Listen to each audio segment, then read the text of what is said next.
Podcasts Radio Network proudly presents the Broadcasters Podcast, where we dive deep into the media industry headlines and dissect the digital disruption that diverges the masses into the new media counterculture and away from the media establishment. Here is the king of podcasts. How about this? I get another legendary, wonderful topic for the Broadcasters Podcast this week. Drake and Beyonce and the ushering in of dance music once again, upbeat music back into the mix, which there's a lot of things that you could talk about that I've been talking about. I'm looking on TikTok and I'm looking on different areas where when economic conditions, the political climate, all that stuff goes on, when things in the world are a little bit different and things are tough and people are struggling, it has happened with lots of decades where music gets upbeat, where when things are going more or less well, people get a little bit down. Whatever reason, the music always kind of changes everything that comes up. But two of the biggest stars in this century, Drake and Beyonce, decided to go ahead for the summer, put out bangers. They decided to go and put out albums now. Now, we only know of one song so far from Beyonce, Break My Soul, which now we know she would do a lot of songs that were definitely bangers. When you think about Crazy in Love or Single Ladies, of course, you can think about those kind of things. And there were great songs. And neither with Destiny's Child, you can think about that too. But this right here, she's going back into the dance roots, which, by the way, how many artists do we know of, much like a Beyonce, that have always gone to a dance route later in their careers? Whitney Houston definitely did that. Diana Ross definitely did that. And there are plenty of divas out there that have gone the dance route after the fact. Donna Summer is an amazing example. What a role model. And that's what's happening here. To see dance music coming back, which there were a lot, by the way, let me just tell you this too. There's been the talk now about how important that it was that there were black artists that were detrimental and monumental to the rise of dance music. And they are not wrong. They are absolutely correct. When you look back to disco music in the late 70s, when we hear, and there was a great documentary VH1 put out that Terrence Howard narrated about the story of Soul Train and how when disco became such a fever pitch, and really from 74 to 79, up until July 12, 79, and the whole thing going down because of Comiskey Park and Steve Dahl. I get he wanted to go and do that gimmick and have something for his show and for his fans, but you know what? We didn't need to go and destroy music like that. That wasn't fun. I wasn't happy about that at all. Disco music was wonderful. The music into the 90s, when you look at the artists that came out, remember this. How many artists do you see that are black artists that were just so prominent in the space of music that was dance ready? Let's put it like this. All right. I'll give you some examples.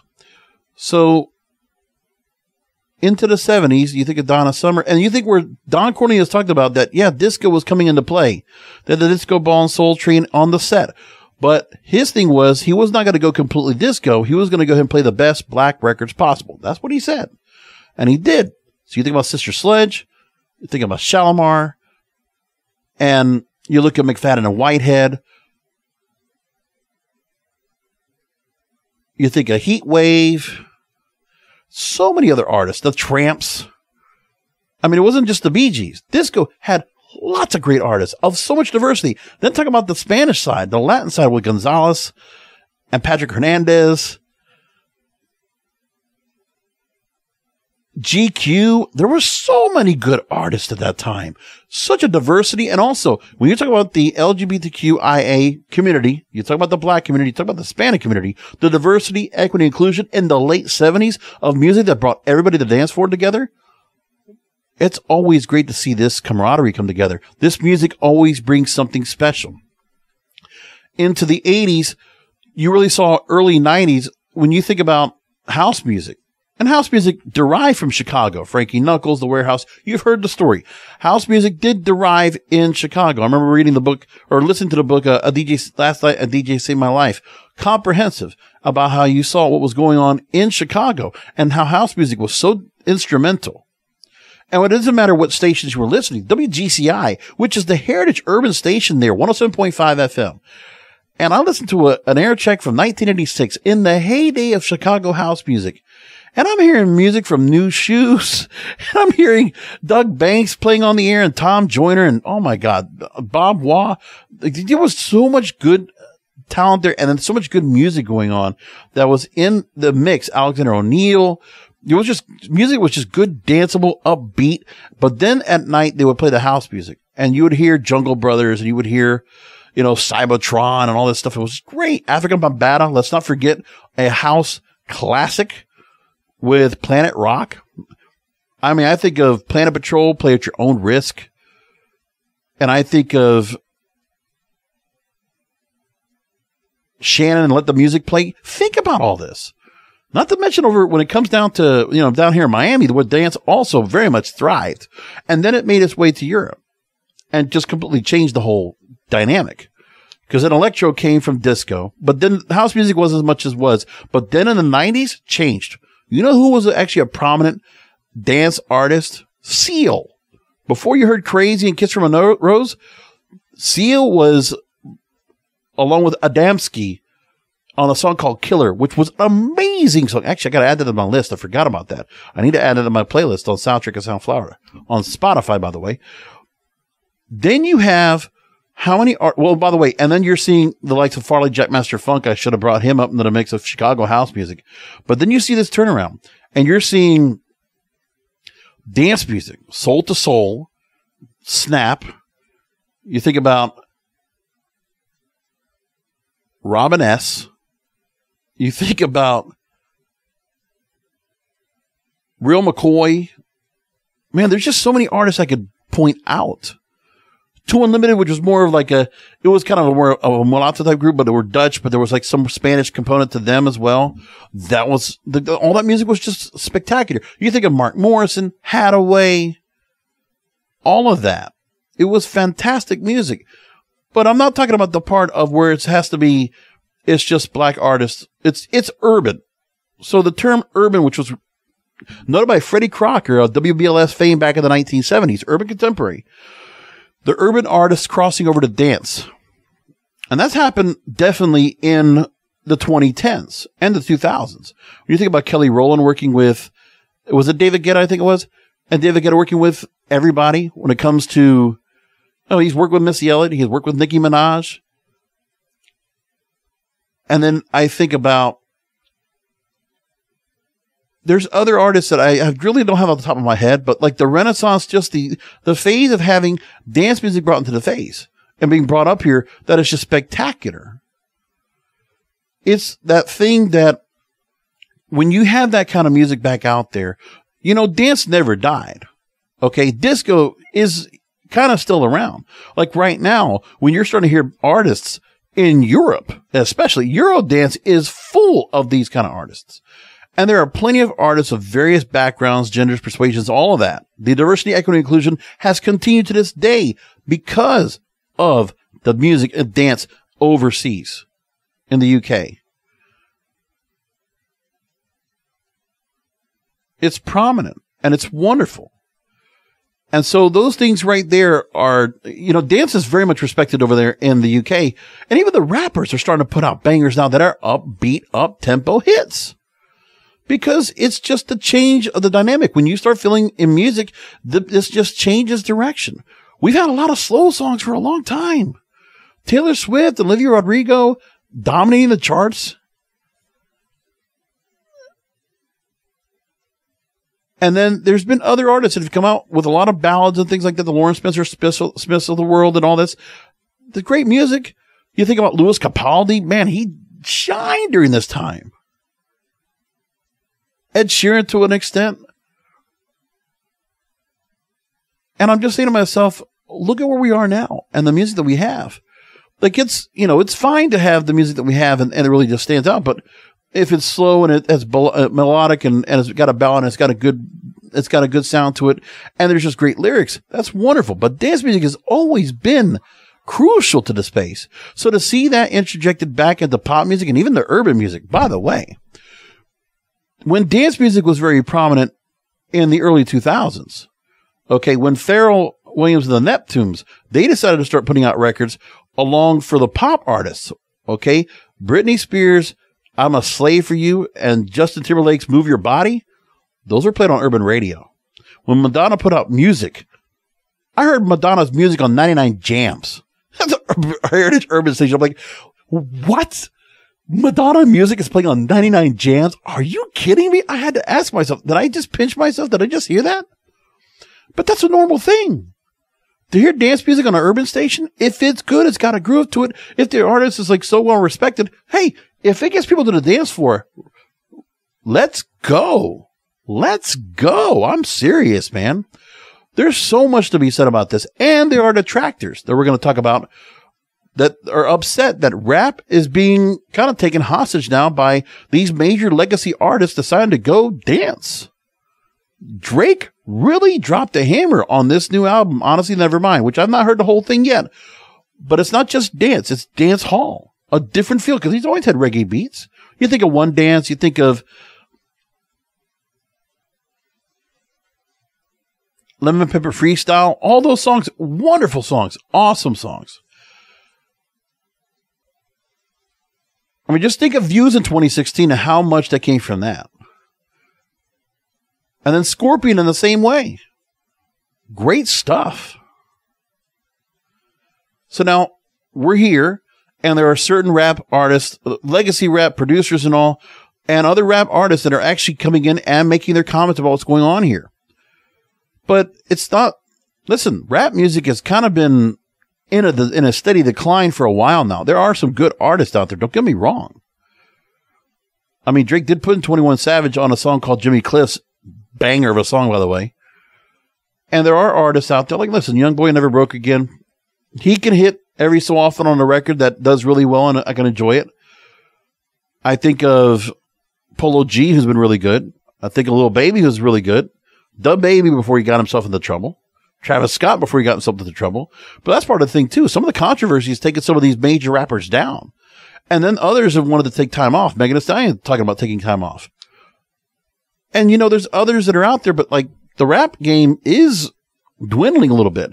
We're not getting sustainable albums from any of these artists out here that are really holding up. I mean, Jack Harlow did have a little bit of a run, but like really, it's kind of just faded out. The album he put out.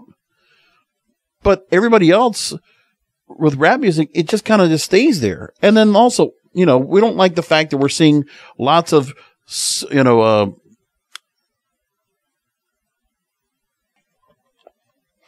eponymous albums either, right?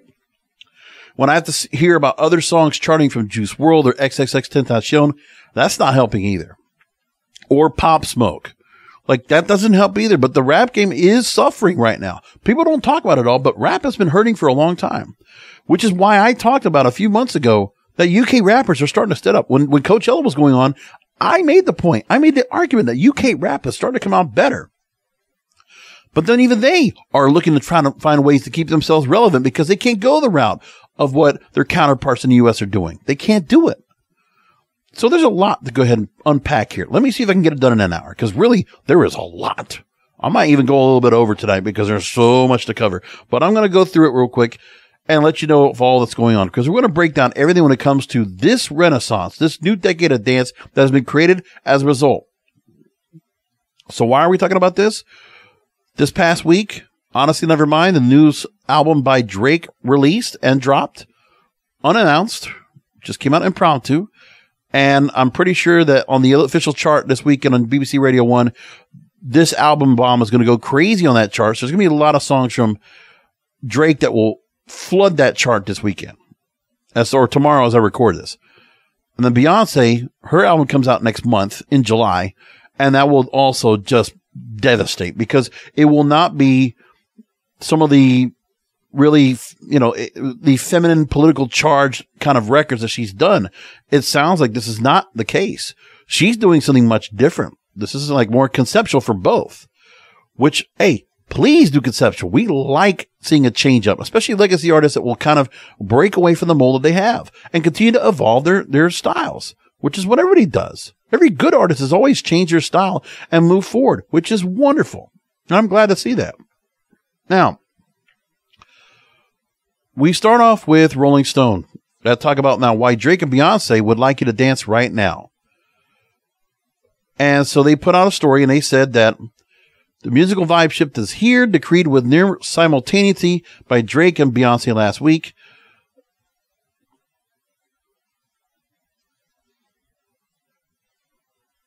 Now, they have a podcast to talk about it. Maybe I'll go and catch it a little bit later, but either which way, I'll bring that up later.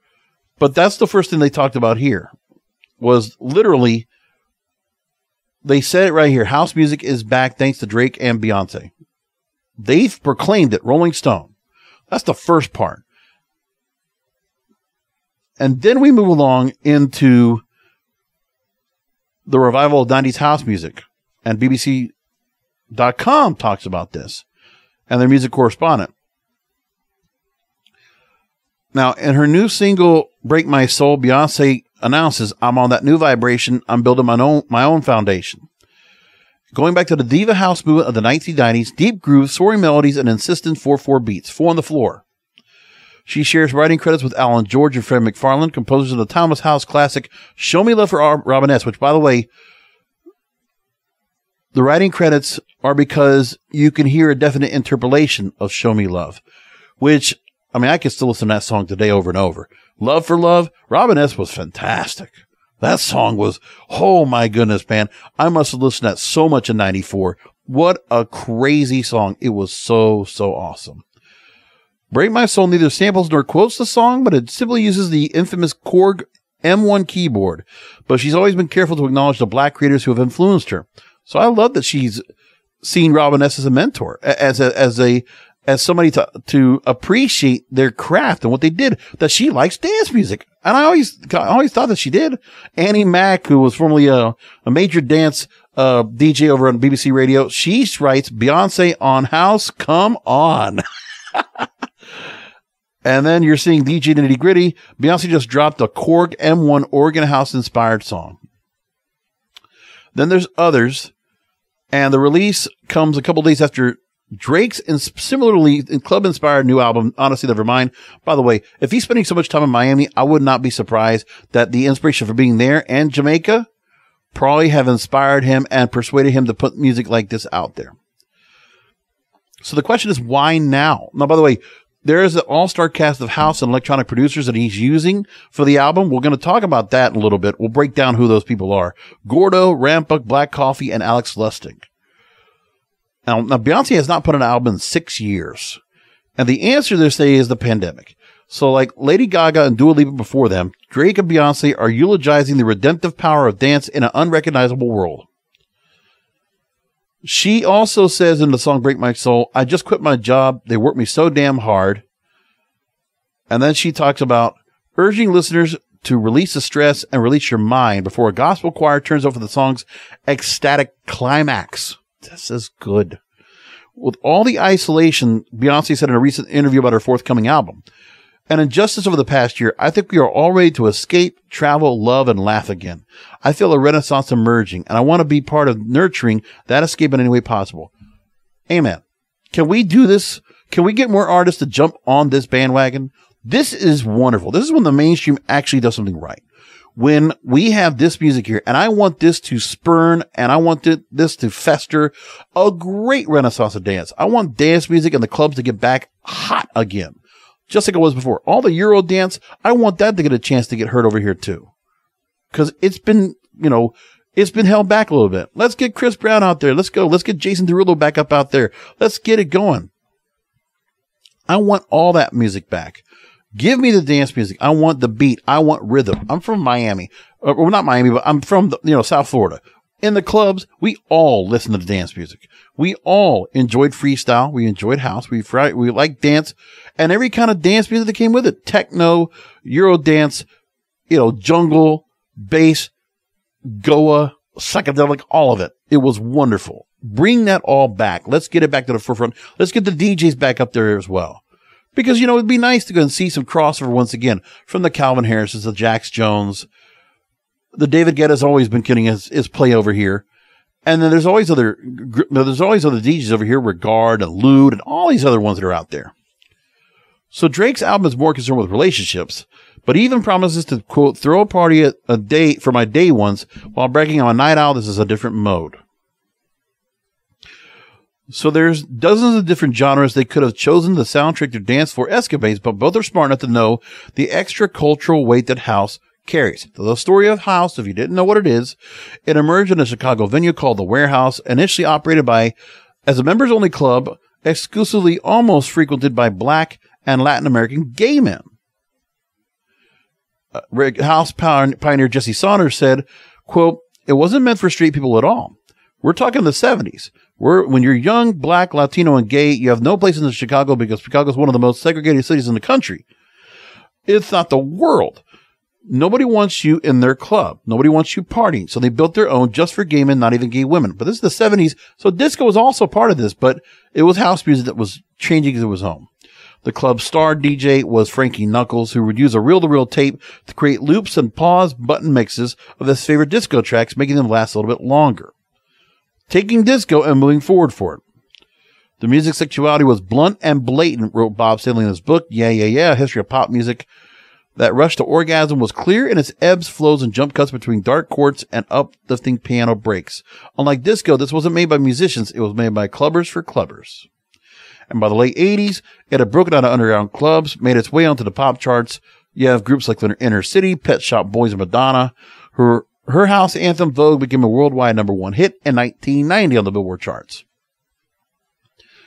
The music's origins in Black and queer spaces has also been overlooked, but Beyonce makes it explicit in Break My Soul, embellishing her familiar theme of self-empowerment with a rap from Big Freedia, who's been a fierce advocate for LGBTQ plus rights after experiencing homophobia in the early days of her career. By the way, another artist that definitely fits into the mold of LGBTQIA, Sylvester. What a voice. What a beat. It's not so much You Make Me Feel Mighty Real is the one that hits for me.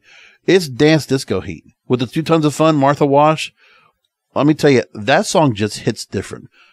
And I haven't talked about Chic, which is fantastic. All of that music was wonderful. And guess what? It was on the Billboard charts and on the radio stations all over the place. And don't forget, a few years ago, when we lost Paco Navarro, who was the DJ that was so prominent and so detrimental for disco music in the 1970s on WKTU, 92 KTU, and remembering what this guy did for disco music and what an important thing it was for him to break out disco music in New York City, and then it just spread throughout the rest of the country like wildfire. Don't get me wrong. Listen, down here in Florida, we had our artists. We had George McRae, Rock Your Baby. We had Casey and the Sunshine Band. We had Foxy. We had quite a few artists. Oh, and we had Line. Come on. It was great stuff. So now, the new records encourage people to check out CeCe Rogers' Someday, Marshall Jefferson's Move Your Body, or the Night Riders' Let the Music Use You. That could only be a good thing. And those are some songs I'm actually going to check myself to find out. But it's wonderful to see this. Like, honestly, I'm really happy to see that this music has come forward like they have. And it's the music that absolutely bridges gaps, that brings communities together. Get rid of the division. Music has always been the bridge to bring people together and of all different races, creeds, and cultures and persuasions to dance and have fun and go sweat on the dance floor and go get drunk and go have a great time. And just have at it. Let loose. Put all your care, all your worries away. Just put them to the wayside. Don't even worry about them. That's the essence of dance music. That was the essence of what disco music was, what freestyle music was, what house music was. The house music that was continued to be festered and has continued to go on and live further in the UK and Europe today. Whether it's Germany, whether it's the Netherlands, whether it's the UK, whether it's France or Spain or whatever. All those are Belgium, all of that. Wonderful music.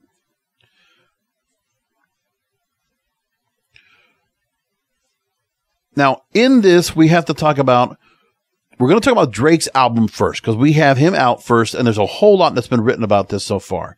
So first of all, Entertainment Weekly, they talk about this melodic downcast LP influenced by South African house and Baltimore and Jersey club music. Which, by the way, music around these days, especially in Africa, Afrobeats has become very popular. You heard CK's Love Nwantiti. You might have heard Peru from Fireboy DML and Ed Sheeran, because Ed Sheeran got on the remix. Great stuff. And so Drake's albums have been showcases for his worldly palette, flexing his knowledge and connections by distilling a wide range of influences into earworms with memorable one-liners that often serve as the main attractions.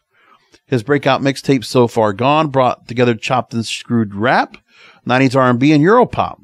Then East meets West Fusion continued with his subsequent projects, mining enough sources of inspiration from trap to grime to reggae to Afrobeats to earn him a reputation as one of top 40's most dependable comedians. Honestly, Nevermind is one of his most dependable comedians for top 40. Seventh studio effort, he takes things a step farther. He abandons regional hip-hop rooted in Atlanta, Memphis, and Houston for this South African house, Baltimore, Jersey club music. I'd also say a little bit of Miami. Don't shut out Miami, okay? Or don't shut out Chicago either. So we know that 80s post-disco was part of his 2013 single, Hold On, We're Going Home. That was a great song. Then he went dance hall and UK funky for One Dance with WizKid. Then he had Controlla and Too Good, which he did with Rihanna. Now, those songs were just amazing. They're still hitting today. Still great to hear now. Savvy of slight detours of the artist's signature, but on his latest full length, he's attempting a total pivot, eschewing his blowhard hat rap persona. Yeah, because he needs to change it up. He's getting a little bit bland, certified real lover boy. You know, he needed to do something a little bit different. This is good for him. So he has collaborators now in here, and they go into the whole list of songs here. But he clings into the same references and tempos for a sizable chunk of the record. Ultimately shortchanges himself, he says. His singing, though lovely at times, can carry him only so far. The production is certainly more adventurous than what we heard in 2021's overstuffed, plotting Certified Lover Boy. And it's like a texture underscores Drake's limitations, both as a lyricist and a minute sex jam called Currents finds him hesitating to come on too strong, yet its relentless pummeling bass and squeaky mattress effects push things so far past subtlety, he threatens to break the bed frame without providing any sort of rush or release. When he does it right, he does it good. So I'm happy to see him coming out with this album, and he puts this out there as much. Honestly, Nevermind is categorized as dance in Apple Music, and that's a name only. So he's been nudging the dial up a notch for two for solid 6 years. This is his chance to call on the Chicago and Baltimore Giants, divas and divos alike, to craft an album of euphoric, swooning, dirty, unabashed house. Awesome. It might not be, you know, at the level of what we normally are accustomed to if you're listening to dance music anytime right now. Then, days after Drake drops Honestly Nevermind, Beyonce puts out Break My Soul, a more layered, joyous, whole-started stab at dance music, marrying the early 90s house of divas like Robin S. and Crystal Waters with the rowdiness of New Orleans bounce. If these experiments from two of Rob's reigning tastemakers are any indication, the next 12 months could be very well dominated by the loud, busy, crazy, exuberant sounds of 3 decades ago. Honestly, that's enough reason to celebrate. Good. Thank you, Entertainment Weekly. At least everybody's understanding what's happening. And then there's some stories we get over here about dance music and how some people are kind of hesitant to it. I don't know why, but there is that out there too. So the summer of dancing in darkness, The Atlantic calls this. Are we ready to submit? Now, predictions of a disco and house craze of mainstream pop have swirled since early 2020. We had albums by Lady Gaga and Dua Lipa careen into the reality that a deadly pandemic had cleared out dance floors. But Drake and Beyonce appear to be betting the general public is ready to club again. They're absolutely right. Absolutely right. For listener and artists alike, enjoying a 4-on-the-floor beat is not as simple as it may seem, they say. All right, well, I'll listen to the argument. Scrolling through social media in the hours after Drake's album release, you can see two forms of backlash brewing. Dance music's inhibition-smashing properties make it ridiculous, even threatening to some people, and so for certain listeners. And remember, we're going to talk about this when it comes to some of the rap artists that are complaining about this. So there are some that they feel like is silly, and other listeners understand the album's influence of house, techno, and related sound genres, including South African Amapiano, and Baltimore Club, judging Drake's efforts to be the work of a pretender. Yeah, because he is doing this, and he's kind of in uncharted ground for himself. The production is going to be really good, but is it going to really fit in the mold of Drake? Because people need to go ahead and look past the normal Drake album that we've used to hearing him do, and see if we can really feel him stretching himself out to this level. Because this is pretty far stretch from album to album. It's not a gradual. It's completely just go one to the other. But the album is a fascinating failure, they say, because it fits into no one's rubric, including Drake's. This is all about constriction, the feeling of curling up under a weight blanket sewn by expectations, haters, and ego. Okay, I got it. And people are not going to be into it because it's Drake doing it. But for me, I'm not worried so much about Drake being the one that does it. It's that the legacy artists are opening the door for dance music to be flourishing across the country, around the world. And that is wonderful. It opens the door for dance music to come back. Because you know what? The radio stations definitely need dance music. They need something upbeat to play again, because what they're playing right now is crap. And if they're not going to get caught on the bandwagon of playing new music, at least some of the music will start resonating into dance music, and they'll start getting back to that, and not playing the same stuff they've been playing over and over for years. All the recurrence of dance that they felt like they had to add. There'll be some new dance music to add to the mix. Wonderful. For many, the words electronic dance music connotate ecstatic outdoor festivals laden with confetti, but Drake and his producers are mostly channeling low-lit basements and after parties. Picking rhythms they feel both insistent and uneasy, like rainfall or chattering teeth. So they're talking about Electronic Daisy Festival, or, the Ultra Festival coming up in Miami that happens every year. Things like that. And it's obvious they want to go and go after Drake a little bit, but Beyonce, they're praising.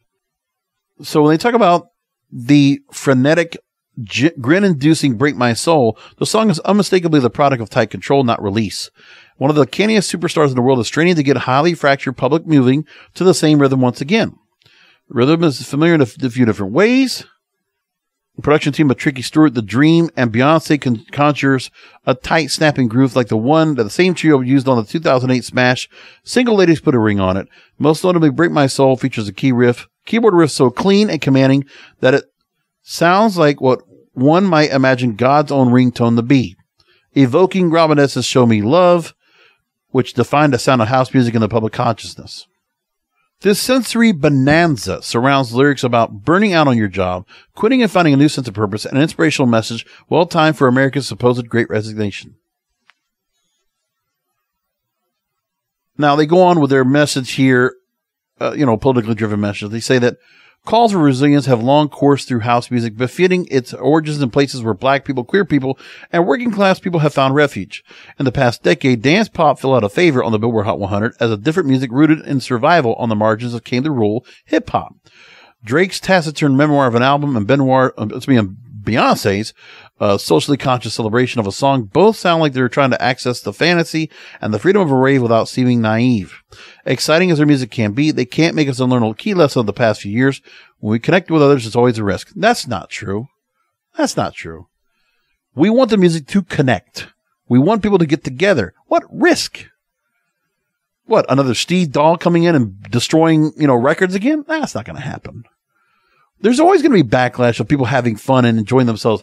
And there will be certain people, certain persuasions that are not going to be into this dance music.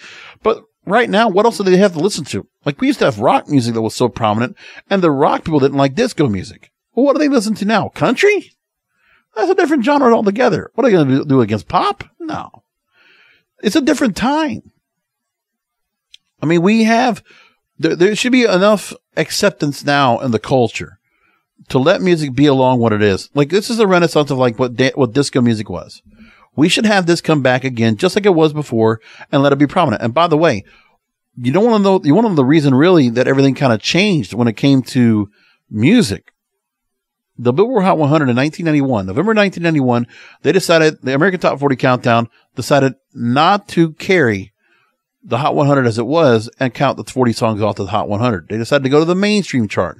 And then into the 90s, into the mid 90s, when grunge and rock and adult alternative came into the mix, then it changed everything up.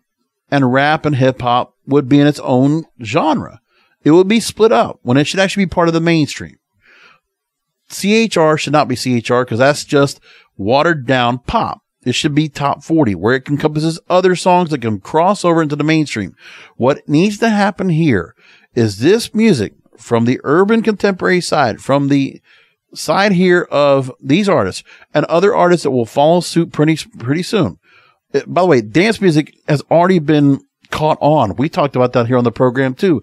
When you think about Bad Bunny putting out a banger of an album called Un Verano Sin Ti, that just came out. They're not talking about that, but Bad Bunny now is breaking streaming records again, blowing up the charts. He has got music going on like crazy. And he decided to go dance. He decided to go merengue. He decided to go, a bunch of different directions. And it's great. Awesome music. Not to mention Farco, who was out there. He's got Nazareno right now. That's the new hot hit. And he had Pepas this past year. Incomprendido, and so many other songs. And then you look at Daddy Yankee putting out his retiring album, and he's got remix, and he's got, so much fire and Pitbull's onto the mix right now, keeping it hot. And it's just so much. Pitbull, I'm waiting for Pitbull to come back out and throw out another album of his own and be jumping on this dance bandwagon once again. Because I need Pitbull back. Let's go, buddy. Come on, Armando. Let's step it up, man. Dada. Come on. And then, because we got all that going on, the dance music is definitely prominent over here now. You got Anita putting out versions of me doing a dance record. It's all coming up like that. So the Spanish audience has already been caught up on that. The reggaeton audience has already been on this for a while. Not to mention the Dominican Dembow artists, which I've also talked about on this program. So let's not shut them out. We're talking about, they're mostly talking about black and queer and gay, which is fine. But let's incorporate everybody, okay? Let's incorporate the Hispanics into the mix because they jumped on this a little bit earlier because dance was already kind of getting encompassed right now anyway because of what they were doing. And it was great. Not to mention the reggaeton artists collaborating with the rap or rapid R&B artists. When you think about French Montana jumping on Máquina de Dinero, when you think about Doja Cat jumping on the Ozuna remix of Del Mar, right? Or you're thinking about Tyga jumping on records too. It's it just happens across the board. So keep that all in mind, okay? This is a wonderful thing to have happen.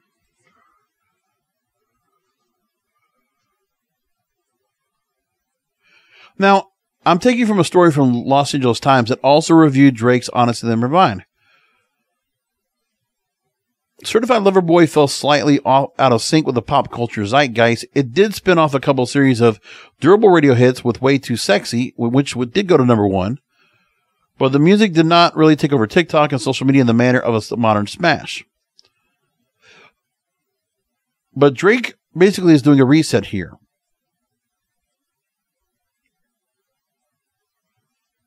And they talk about in the story that plenty of pop stars have been exploring dance music lately, from Dua Lipa to Cardi B to Megan Thee Stallion, whose WAP sampled a classic Baltimore club track, Hoes in His House. To Drake's old collaborator, The Weeknd, Drake himself, and by the way, we haven't even talked about Weeknd doing dance music, because he is. Sacrifice. He took the Alicia Myers song, what was the name of that song again? That he took, it was, and I remember, I got a shout out to Don Tony, who does the Don Tony show wrestling podcast, and I remember when I heard that song, and I heard that, and I was like, I didn't know there was a sample to it, but he said it. And the song, I Want to Thank You for 1979. Oh, wow, what a song that is, man. I put that in my playlist. Just has a beat to it. And he took that, interpolated it for Sacrifice. Great song. Blinding Lights. Also a banger of a dance song. Come on, it's still charting now. Well, not so much here, but in the UK it still is. But here, Drake leans into the concept harder than any other A-list act.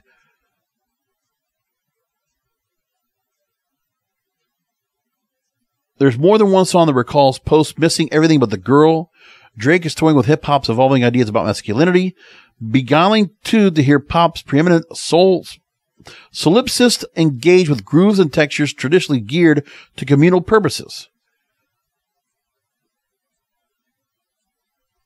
Though the music moves at a quicker tempo than on Drake's earlier records, he's still surrounding himself with signifiers of plush sophistication, cooled-out saxophone that ripples throughout the album's instrumental opener, and the fluttering Spanish-style guitar and tie that binds, but he appears earnest in his desire, whatever inspired it, to meet house music on its own terms. Wonderful.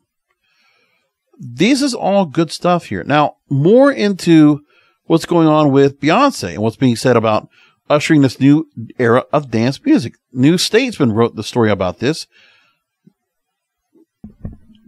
And by the way, Beyonce is so all in on the dance craze is that I didn't realize this happened, but there was a British Vogue cover shoot that was released. Some photos were released right now.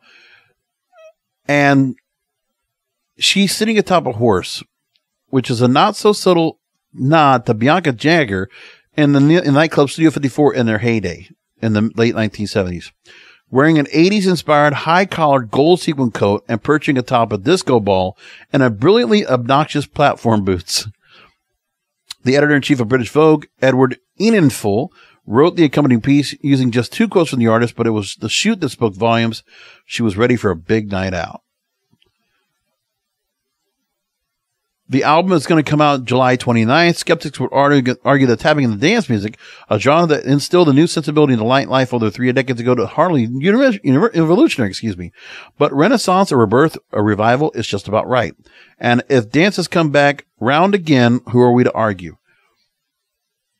Embrace the dance. Don't be afraid of what's going on here if we're going to get this change. This has been part of this constant cycle of music. We've talked about that on the program before, where music has its cycles. Your music, it might have ballads and slow times. I mean, I think of the early 80s when you heard the artists like Christopher Cross or Kenny Rogers or Journey dominating the charts with slow songs. And then I think where music just really picked up and just like pop music, it just became, rampant. When you look at the mid 80s, when you look at Madonna coming into the mix and Prince and Michael Jackson and just really so much. And not to mention the British invasion of pop when you had Duran Duran and Culture Club and Spandau Ballet. It was just on and on and on. And then we'd always have these changes where when music would just kind of have like a certain lull, there's that cycle that needs to change. Always at the start of a decade, we would have some new artists that would come into the space that would be absolutely new to us. Breaking into the space, we would really not be so familiar with them until later. When you think about Billie Eilish or Olivia Rodrigo,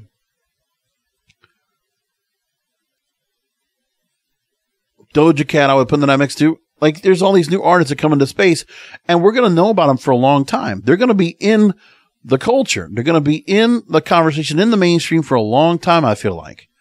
So you got that going for you. But then we always have music that kind of changes. Like, we had a little bit of a pop punk kind of feel at last year. I was kind of coming in with thanks to Travis Barker trying to bring that music back, which I also heralded and I praised. Like, let's bring pop punk back. Let's bring rock music back up to the forefront. Because you know what? In the UK, I can listen to albums over there, and they have albums, and the album chart is full of good albums out there.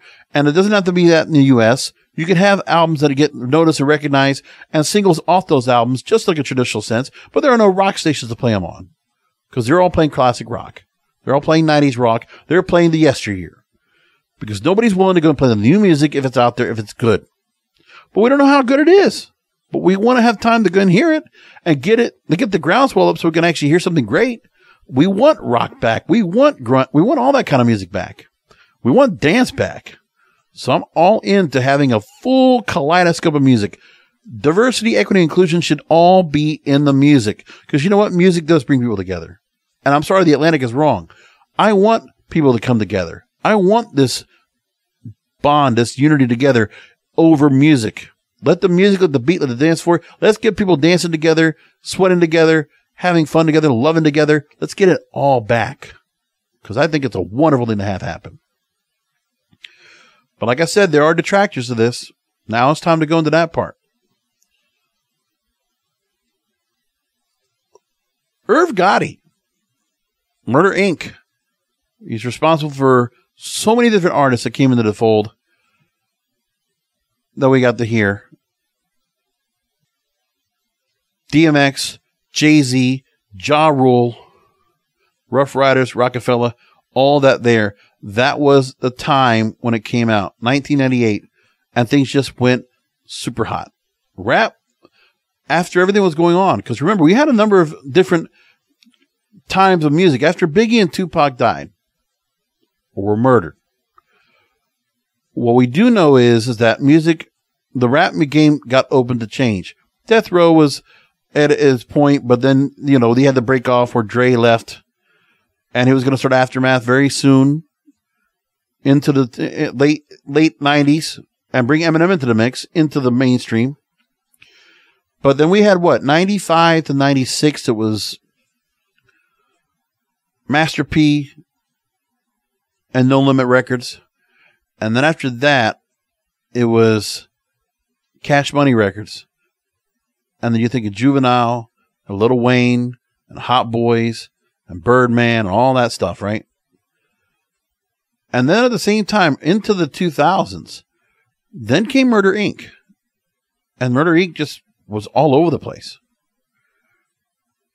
I mean, 2000, 2001, 2002, man, just amazing times for that whole thing.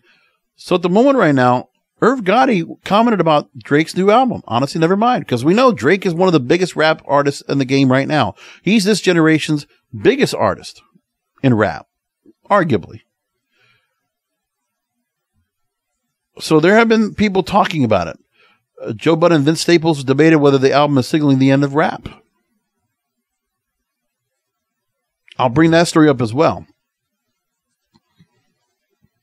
But now back to Irv Gotti. This is from thesource.com. TMZ caught up with Irv Gotti at LAX and asked him what he thought about the shift in sound from Drizzy. And he said, quote, Drake's new album is not hip-hop, and he can do whatever he wants. Let me stress that. Drake can do whatever he wants. When he was asked about Nevermind signifies the end of rap music. Why am I fumbling over that? He said Gotti stated that there can never be a demise of hip-hop and that the new album made him want to go find the next big hip-hop act. Quote, I hope not. As long as I'm alive, it can never be a demise of the hip-hop. I got to get back in the game. I got to find me an end then. That's what made that album made me feel like going to find me a new Raw, new DMX, new Ja, new Jay, serving ends. I'm not going to say the N-word, and fucking bringing back great hip hop. Gotti continues saying how Drake is so influential of an artist that up and coming artists might ditch hip hop to follow Drake's wave. That album is not hip hop, and Drake's so strong and so powerful he can change the dynamic of shit, and any N-word who sees this. Please hip hop, yo hip hop has changed so many of my N-words lies that it was in the hood that gave him that out. And Drake can do that. I wasn't expecting a whole album of that shit. He's too powerful and too strong, and it made me feel like we need another N-word that's just as powerful and strong that's going to stay with this thing called hip-hop. Then K-Camp, who had the song called Lottery, rapper, talks about knocks Irv Gotti's Drake taking his raps in good hands, mine. So when they talk to him, he feels that where Murder Inc. was coming from, he feels and understands it, but he has Drake's reached a point where he can create the waves he wants. He doesn't have to be a trend, and he doesn't have to be a trendsetter. And then there's this place KC reps called Atlanta, known for making continuously hip hop music. KC even says, if dance becomes an obvious trend, ATL culture will still keep rap heads happy. Look, KC ain't exactly hitting Champagne Poppy with a bunch of acclaims, but KC says he might even drop a couple of similar sounding records if he's in the mood. That's what TMZ wrote. Now in this, we talk about what I just said before, Vince Staples and Joe Budden. They both talked to each other on the episode 543 of the Joe Budden podcast. If Drake's album gets us closer to the elimination of rap music. Quite an interesting story to talk about. Let's get into it. Vince Staples was asked if he believes Drake's new dance album, Honestly Nevermind, marks the end of rap music as we know it. Now, if you didn't know, Vince Staples is a rapper. I haven't heard much of his music. I can't say if I really do. But He's been signed previously to Motown, Blacksmith, Def Jam, among others. He's a West Coast hip-hop rapper. And he said, quote, "You think Drake putting out a dance album gets us closer to the elimination of rap music as a whole?" Budden said, and Vince was quick to respond, and in turn referenced his album in 2017, Big Fish Theory, layered with EDM and dance music elements. He says, "I did that in 2017. N-Words was on me. The Big Fish Theory. N-Words was mad at that. What's up with this N-word?" He says music is very visual to him and that certain artists correlate with certain images in his brain, such as Michael Jackson and the moonwalk. Quote, "So when you think about music, where music is heading, everything is Instagram. Everything looks the same. Everything moves the same. Everyone dresses the same. Everyone talks the same. So the genre shit is going to have to go out the window eventually. It's too hard to separate culture because the internet is kind of pushing everything into the same little bubble." He's right. It's not a horrible thing to have that happen. I mean, there are going to still be cultural changes, but when it comes to music, let's get everybody together on it. I don't mind that. So that got other people talking, and that really got everybody together. So like, okay, I get where they're coming from with that. So these are all the things that are coming up now about this music. And it's an interesting thing where people are really worried about the decline of rap. Well, rap wasn't always here, right? We know about that part. Now, we know that we've seen a lot of things going on when it comes to Kanye West putting out albums recently with Donda. Now Donda 2 is coming up. Could you imagine if Kanye West decides to go the route? What if Doja Cat decides to go dance route? I could see her definitely doing that. The Weeknd could put another album after Dawn FM, and he could also go that route. Could you imagine what other artists? Now, would J. Cole possibly go that route? I don't know. But and Nicki Minaj, we know she's been in that route. So could you imagine where we'll see things going forward if that's the case? Because I'm curious as to what other artists in rap music might even go that route, or which artists in the urban end would go to that route. Because I think there's a number of artists that could definitely go that route. SZA? Oh my goodness, yeah. I could see her going that route if you wanted to. There's a number of artists I think could go that, and it would be really fun to find out where they go. Megan Thee Stallion, I could see going like that. I mean, you never know. Like the remix of Sweetest Pie with Dua Lipa, that actually sounded really good. Really did have a good sound to it. It's interesting. I want to see where we go with that. I'm really curious where things go. Now, one other thing we're going to talk about when it comes to rap, which has come out into the space that I want to go and bring up here, is UK rap. A story came out not too long ago from The Guardian talking about the UK rappers using a lot of cheesy samples. They're plundering 2,000 choruses, dance music, by the way, to add into their music. Whether a cheeky ploy or a failure of imagination, it's a marker how the scene has grown. So they talk about a number of songs that are coming out right now that are using some upbeat lyrics or some upbeat music that's out there, which is really interesting. So it's hard to precisely say where UK rap's current obsession with sampling 2000s pop songs started. But first, they say what about him in the borrowed guitar licks and Lady Saw vocals that announced Heady 1, AJ Tracey and Stormzy's Ain't It Different. Great song, by the way, if you haven't listened to that. Actually, I got to add that to my list, too. Oh, that one's good, too. Let me tell you what. There's a lot of good songs that were being presented on this list. I got to take those and find those real quick and bring them onto the forefront. Just saying. In recent months, hometown rappers have jumped on beats that lift heavily or wholesale from old Eurodance hits from Avicii, Robert Miles, and Alex Gaudino. RD, who is from Brighton in the UK, leaned into the perennial garage revival, rapping over heavy samples of Sweet Female Attitude's Flowers and T2's bassline classic Heartbroken. Jennifer Lopez's On the Floor has formed the crux of a top 20 hit for serial samples A1 and J1, and Tion Wayne. Last week, Wayne reached the top 10 with IFTK, which is a song from LaRue. I'm in it for the kill. I'm doing it for the kill. Plenty of the turn century hip hop and R&B has seen its fair game too. Title track from Russ Million's debut album lifts the head riff from Brandy and Monica's The Boy Is Mine. Then Waves' FIFO fee-fi-fo riffs on Neo's So Sick, nods to 50 Cent, meanwhile are worthy of their own category. Digga D's latest album reworks 3 of his tracks, and Russ Millions gives Candy Shop a do-over with last year's Bando spot. And non-drill rappers have got to go through as well. H grades the number 1 spot with his Ashanti Bless rework of Baby earlier this year. And he was piped to the top by Dave in his track Starlight, constructing around an acoustic pop version of Fly Me to the Moon. And now H has a new track also sampling fellow Mancunians, the Stone Roses, with Fool's Gold from 1989. And Digga D said as much as himself in the release notes, I grew up listening to 50 Cent, big up 50 for the clearance. The trend is symptomatic of major liberal interest in the anodyne chart-chasing conservatism that often comes with it.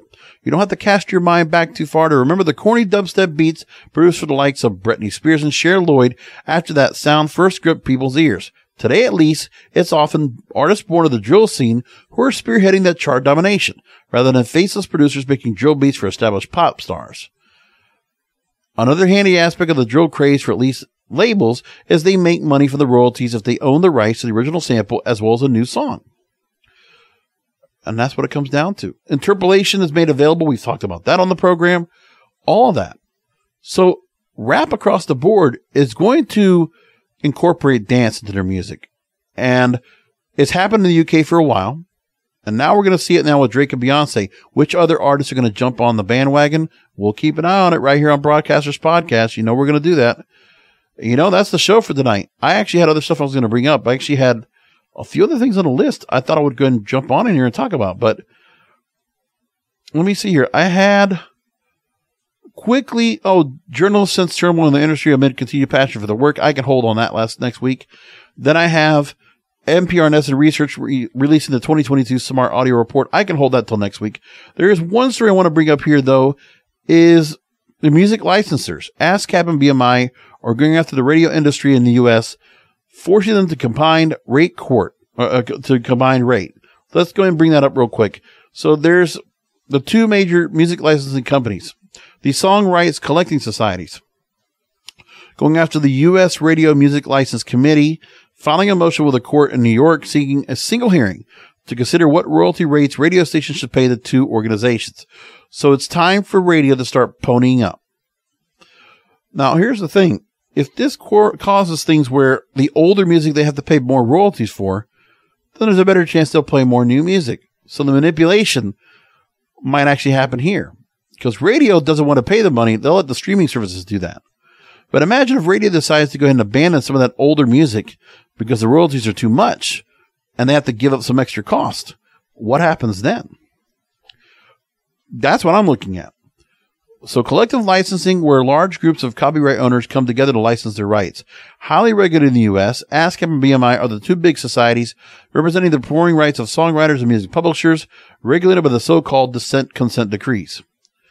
Under those regulations, if a licensee or group of licensees can't agree with either body what they should pay in order to make use of each society's repertoire, they can take the matter to a rate court hearing where basically a judge hears arguments from both sides and sets the rate.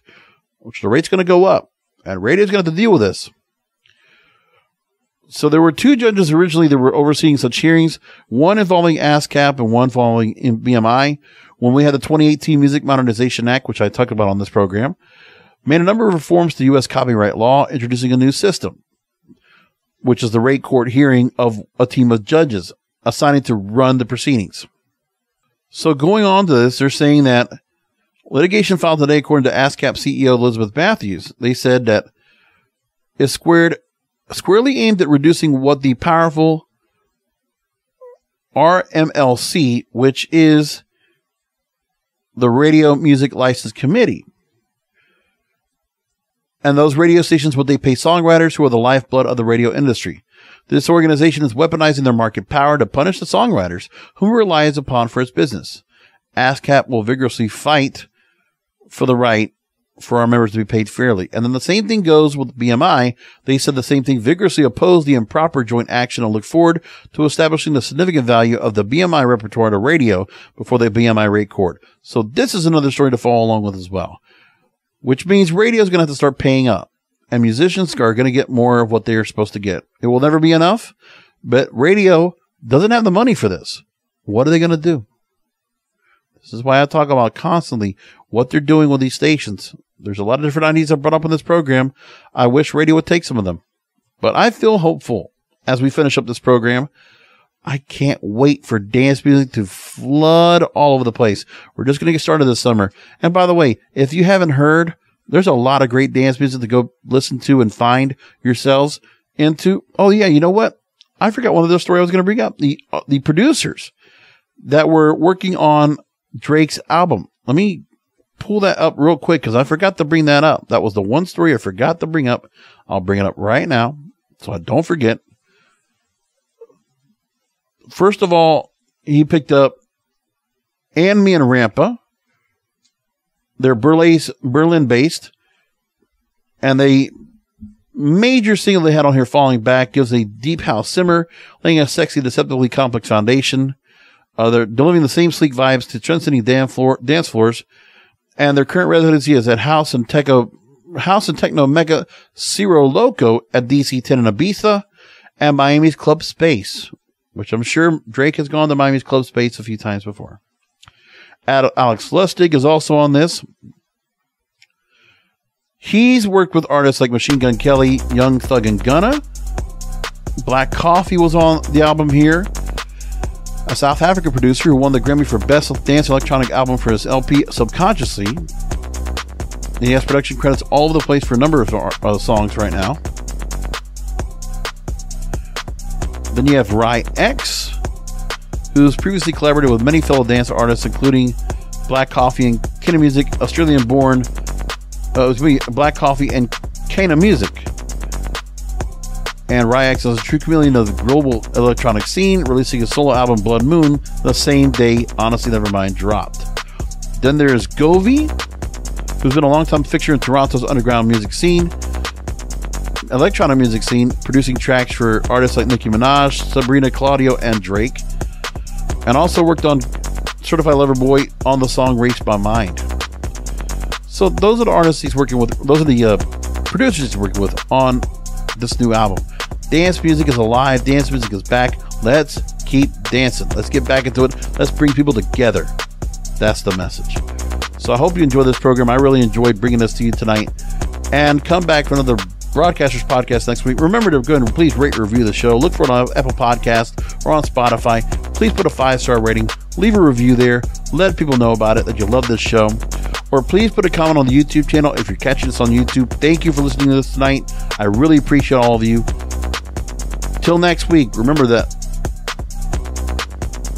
content is king, and the control of your content is in your hands.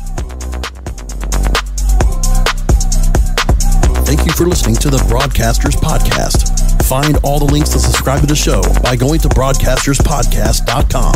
And don't forget to check out the King of Podcasts wrestling program, the Wrestling is Real podcast, exclusively at wrestlingisreal.com.